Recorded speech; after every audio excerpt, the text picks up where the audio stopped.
Ny mofinaina isan'andro atolotry ny mpitandrina rakotina valina maoly.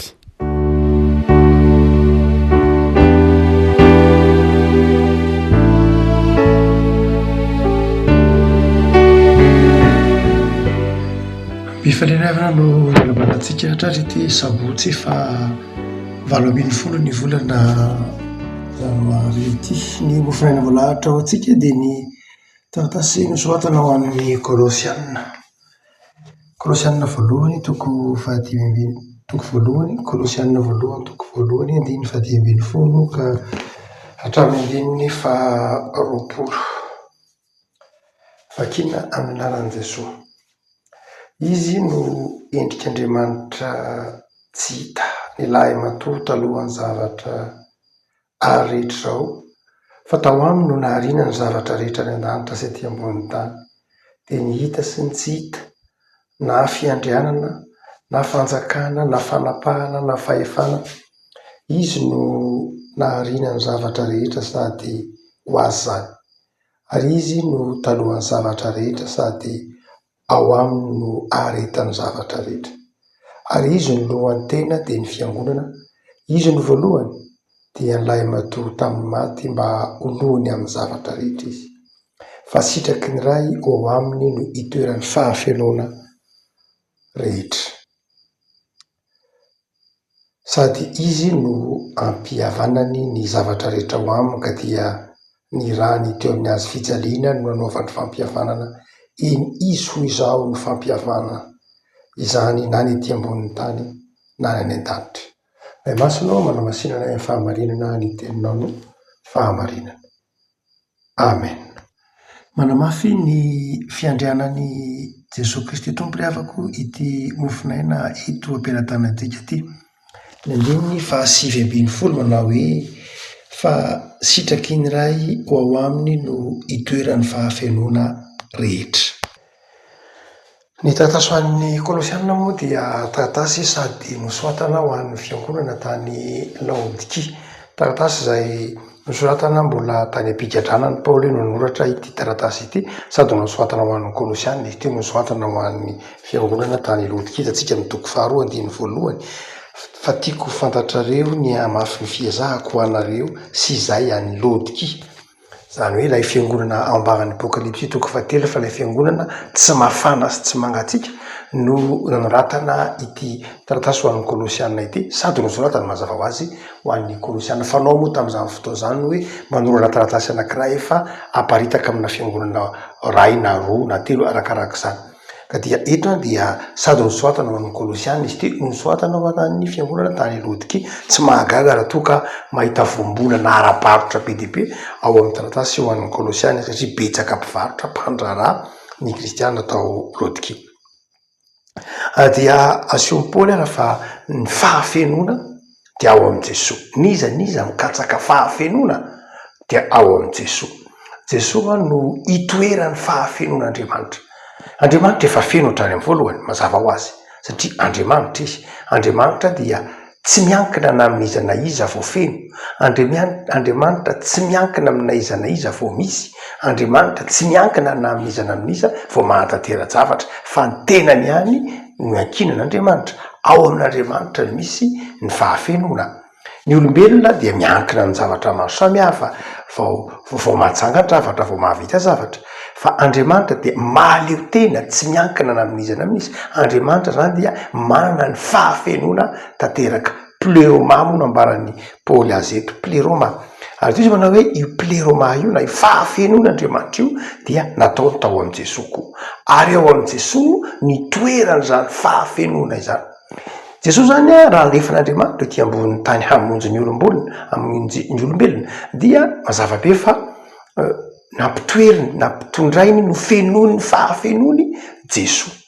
Tsy hoe tonga tety Jesosy dia ameny ny tenany ety ambonin'ny tany na ety ambonin'ny tany vao eritreritra hoe ahoana moa no ahavitako ny asa fanompona, ahoana no ahavitako ny asa izay ampanaovan'Andriamanitra, fa Jesosy vao nirahin'Andriamanitra ety ambonin'ny tany dia ny fenona, nitondra ny fahafenona tanteraka tao amin'Andriamanitra izy. Ary dia mazava ho azy zay mahatonga an' Jesosy tsy resy ny vakam-panahy, zay mahatonga an' Jesosy tsy nanana zavatra nirina de ty ambonin'ny tany satria nanana izany fahafenona izany izy. De hoy Paoly, tena ninin'Andriamanitra, sitrak'Andriamanitra, safidin'Andriamanitra mihitsy ny toeran'ny fahafenona rehetra ao amin'ny Kristy.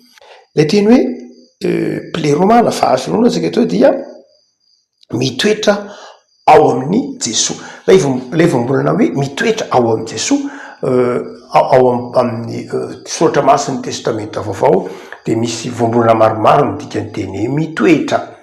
Fa eto any dia kataoikeo le izy izay midika hoe tena koronatambatra kata selon de ndray oikeo zany hoe nazona ny teny hoe oikos, nazona ny teny hoe trano oikos, nazona ny teny hoe ekonomia, nazona ny teny hoe nazahoana ny teny hoe ecumenika na ny ecumenisme.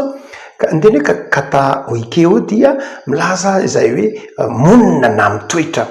Fa misy vovolana anankiray koa tena fampiasa ny testamenta vaovao, nemo mitoetra ihany koa, demeure na rester mitovy ihany, tsy tena mitovy izy ireo fa samy fampiasa ny testamenta vaovao.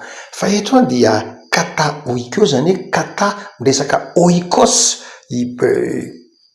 Paoly eto raha miteny hoe mitoetra, zany hoe miteny hoe nemo mantsy, raha mampiasa ny teny hoe mitoetra koa de milaza toy ny hoe mitoetra tsy maharitra. Afaka miteny hoe zany vahiny 3 volana tany aminao na zany toetra 5 volana tany aminao de nemo no nampiasay. Fa ny teny hoe kata oikeo dia milaza hoe tena mitoetra ary mitoetra manana influence, mitoetra izay mitoetra afaka mitantana, mitoetra afaka mandrindra, mitoetra manana fahefana zany. Ary rehefa miteny hoe oikos eto lay hoe mitoetra lay hoe fonena de tsy milaza hoe milaza koa hoe patrimoine, milaza hoe patrimoine mihitsy. Ny Timothée zany de hoe Jesosy rehefa mitoetra ato anatintsika na koa ny fahafenona rehefa mitoetra amin'ny tompo dia toy ny milaza hoe zavatra ao amin'ny tompo, ao amin'ny Jesosy dia misy le fahafenona tena izy, misy le fahafenona tena maharitra, tsy fahafenona vetivety na fahafenona mandalo nataon'Andriamanitra tao amin'ny Jesosy, fa fahafenona tanteraka, fahafenona tena izy, tsy saritsary-pahafenona tahaka ny ataon'ny olombelo hoe za sambatra za feno, tsy zay, fa fahafenona tena izy amin'ny tena endriny tena izy. Ary dia hoy andiny fahasehabiny folo hoe ao aminy no itoeran'ny fahafenona rehetra. Raha ohatra tsika ka mbola mijery ihany le fakan'le teny hoe fahafenona de tahaka ny hoe raha miteny tsika hoe pleromase hoe fahafenona de ohatra hoe sambo anankiray matetika ampiasaina amina sambo mihitsy izy io, hoe sambo anankiray zay andehanao dia lavitra na anao voyage dia vonona daholo ny équipage, ao daholo zany ny équipage na ny mpandraraha rehetra ao anatin'io sambo io, ao anatiny koa ny mpivohy ny sambo, ao anatin'ny mpikarakara ny sambo, ao anatin'ny fitaovana rehetra, ao anatin'ny zay rehetra ilaina amin'le sambo io. Ny teny hoe pleroma de voambolana mihitsy zany na ny fahafenona dia voambolany tatsambo matetika, ilazana hoe vonona feno daholo ny zavatra rehetra, tsy misy banga, vonona hiady na vonona hitatitra ny entana na vonona hitondra, vonona ho tonga any am'izay tanjona tika tongavana. Mazava zany tenin'ny tompo eto amin'ny alalan'ny soratra Paoly, ao amin'ny Jesosy no misy ny fahafenona, zany hoe ao amin'ny Jesosy dia Jesosy zany hatrany am-piantohana dia efa nomanin'Andriamanitra atanteraka ny zavatra rehetra zay tiana hampanaovina azy. Jesosy zany manana zany fahafenona zany. Dia eto zavako malala mazava be ny tenin'ny Paoly amin'ny teolojian'ny Paoly, izy ny mangetaheta fahafenona, izy ny mila fahafenona, izy ny tianana fahafenona, de zay manana ny Jesosy no manana le fahafenona. Fa fahafenona inona ary no ampanantenain'i Jesosy anao? Raha io fahafenon'Andriamanitra io nampitoeriny tao amin'ny Jesosy, ary zay rehetra ao amin'ny Jesosy dia manana zany fahafenona zany koa. De fahafenona inona ary? raha ohatra ka miteny Jesosy hoe zange mitoetra aminareo ampitoeriko anareo amin'ny fitiavako za eo aminareo mandrakariva de fahafenona inona no ampanantena iny Jesosy anao miainga amin'ny soratra Paoly voalohany de zao ny fahafenona voalohany indrindra de ity enao tsy manana zavatra mampangetaheta hafa intsony.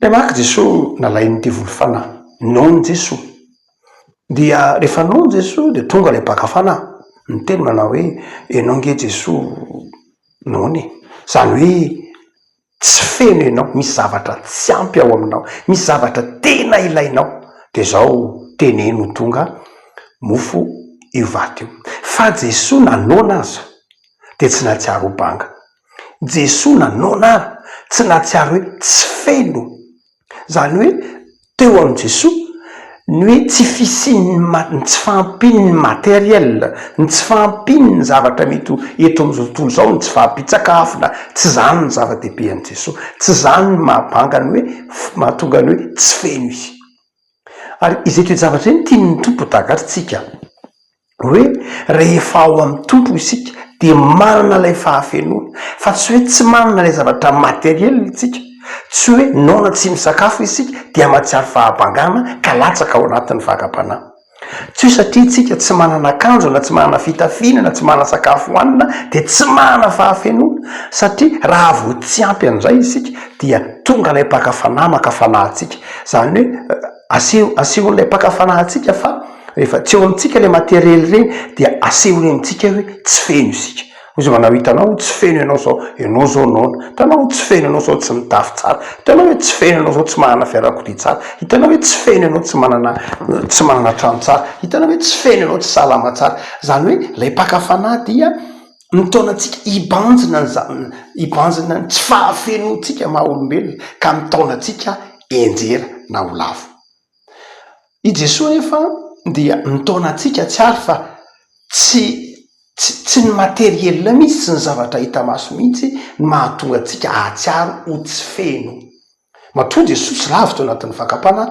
dia satria tsy nahatsiaro ho tsy feno izy ny fakapanahy de tsinona akory ny fakapanahy de tsinona akory fa zavatra arantirantin'ny satana eo anoloantsika arantirantin'le mpakafanahy eo anoloantsika mba hahatonga atsika ho feno asehony amintsika fa ilaitsika asehony amintsika fa tsy ananatsika lay zavatra dia feno sika raha manana an'iny vereny vakina Genesis 3:7 dia raha nakafanany olombelona izy izy manao hoe raha ohatra ka minana ny voankazo ianao de feno mitovy amin'Andriamanitra tsy tena mbola feno tsara ianao fa Andriamanitra tapatapany fa raha minana ny voankazo ianao de mitovy amin'Andriamanitra zany hoe feno ianao Andriamanitra nahary ianao ho tsy feno fa raha minana ny voankazo ianao de zao feno ianao mitovy amin'Andriamanitra ny dikan'izany ny fahafenona dia ataon'Andriamanitra ao am Jesosy ny fakapanahy kosa dia mamandrika ny olombelona mandavo ny olombelona ahatsiaro ho tsy feno izy ka asehony devoly eo anoloana eo le zavatra toy ny mameno azy anankiray amin'izay ny materiel matoa ny olona mizakazaka mitady fifaliana de satria tsy feno izy fevelony fa tsy manam-pifaliana matoa ny olona mizakazaka mangaratra dia matsiaro izy tsy feno izy fa misy zavatra tsy ananana dia eto Paoly de manazava iza ny teo feno ao am Jesosy no misy lay fahafenona ao am Jesosy no andraisantsika lay tena fahafenona marina izay ao am Jesosy dia mandray zany fahafenona izany ka manjary mahatohitra ny fakapanahy manjary tsy azo ny fakapanahy azera tsy azo ny lay ratsy taoma hiala amin'Andriamanitra ka hitady fahafenona iveran'Andriamanitra fa ny faharoa zay tiany Paoly takatritsika de zao lay fahafenona koa de milaza hoe azon'Andriamanitra ampiasaina hotsika miteny hoe lay vombolona antsoina hoe pleroma dia milaza sambo anankiray zay feno tsisy zavatra vonina ny asa ny fahafenona dia mahatonga atsika saky azo ampiasaina alaisaratsiana hoe manana fiarakodia tsara tarehy ianao raha tsy eo ny bateria tsy azo ampiasaina izy na tsara tarehy ary ataovy hoe manana fiarakodia tsara tarehy ianao fa isoro ny seza na isoro ny pneu tsy afaka ampiasaina iny dia lay pleroma zany de izao hoe ao am' Jesosy zany lay manana ny zavatra fahafenona rehetra ka azon'Andriamanitra nampiasainy, azona marimarina kokoa azona nahatanteraka ny iraka nampanaovan'Andriamanitra azy. Raha tsy nanana zany fahafenona zany Jesosy de tsy nahavita ny famonjena ty am'izao tontolo zao. Noho zany izay olona rehetra ao am' Jesosy ka mahatsiaro fahafenona de ahatanteraka ny zavatra ampanaovan'Andriamanitra azy. Ny fakapanana ataon'ilay ratsy de zao: rehefa irahan'Andriamanitra isika dia asehon'ilay ratsy lay zavatra tsy eo amintsika, ianao angetsy feny, tahaka ny tenenany tamin'ny Mosesy, ianao angetsy feny, ianao nga mahay miteny, ianao rabadalila, tsy feno ianao, aza milingitra manao ny asan'Andriamanitra fianao raha tsy feno. Isaia mpaminany, Isaia toko fahaenina, ozy matsainy Isaia, ianao angetsy feny, ianao ara maloto molotra, mpiteny ratsy mipetraka eo amin'ny firenena maloto molotra, ianao ve de feno? Tsy feno ianao, mibeta tsara fa tsy feno ianao. Asa koa tsy fantatro be dehibe hoe mpanompon'Andriamanitra tahaka zany atao ve Paoly? Ianao ange mpamono olona mantsamy Paoly, ianao ange nitora ry Stefanina aza ny vononao, ianao ange nanendrika ny fiangonan'Andriamanitra, ianao tsy feno, ianao aza mieritreritra ny tenanao apôstôly fa ianao koa tsy feno ianao. Na ataovy koa Petera, ianao ve de feno, ianao aza namadika ny tompo intelo, ny olona rehetra tsisy namadika ny tompo intelo, ianao namadika ny tompo intelo be zao tsy indray mandeha tsindro intelo, de laza ve ianao fa feno? Zany hoe mba hatonga antsika tsy afaka manao ny asan'Andriamanitra dia asehon'lay ratsy koa lay tsy fahafenontsika noho ny fahotana, satria ny fahotantsika de mahatonga atsika tsy feno, mahatonga ny fahotana de nanaisotra lay fahafenona tato anatintsika ka mahatonga atsika matsiaro ho tsy feno, ary io tsy fahafenontsika io no mahatonga atsika manota. Ary rehefa mibebaka sika miverina ao amin'Andriamanitra, ao amin'ilay fahafenony Kristy, de zao manjary sa manao ny zavatra tian'Andriamanitra mpanaovana. Tsy sa manao ny zavatra tian'Andriamanitra mpanaovana isika, na koa tsy feno ampanataterahana ny zavatra tian'Andriamanitra mpanaovana tsika, satria tsy miaraka amin'ilay fahafenony Kristy. Fa rehefa tsapantsika kosa lay fahafenony Kristy, rehefa miaraka amin'ny Kristy itsika de feno zay le pleroma ka azon'Andriamanitra ampiasaina amin'izay. Ny fahafenony Kristy io tenenin'ny Paoly hoe no lay rany Kristy to amin'ny hazo fijaliana de manjary mahana fahafenona isika. De marina amintsika le tenin'ny Paoly manao hoe fahasoavan'Andriamanitra ange matoy zao ahy. Tsy niheriko ny mahatonga feno, tsy niheriko ny nahatonga madio fiteny, tsy niheriko ny nahatonga tsara, fa lay rany Kristy, lay fahafenony Kristy namenotra ty anatiko ka mahatonga ahy afaka manao ny asan'Andriamanitra. Afaka malala, afaka manao ny asan'Andriamanitra no mamakivaky ny taona vaovao. Tsy hoe satria tsara, tsy hoe satria mendrika, tsy hoe satria nahavita be, tsy hoe satria tanora, tsy hoe satria tsara tarehy, tsy zay, fa afaka manao lay asan'Andriamanitra ianao satria efa ny fenon'ny fahafenony Kristy.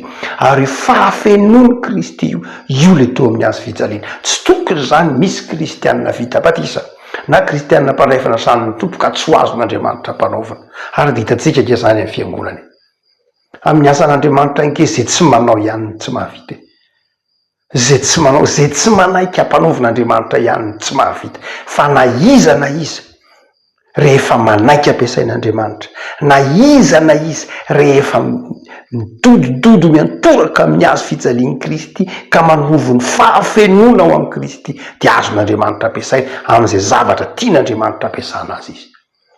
Fa ny olona de zao tsy satsika, tsy sa manao lay asa fanompoana, tsy sa satria zao asehon'lay ratsy eo anoloantsika eo lay tsy fahafenontsika, de lavon'lay tsy fahafenona isika.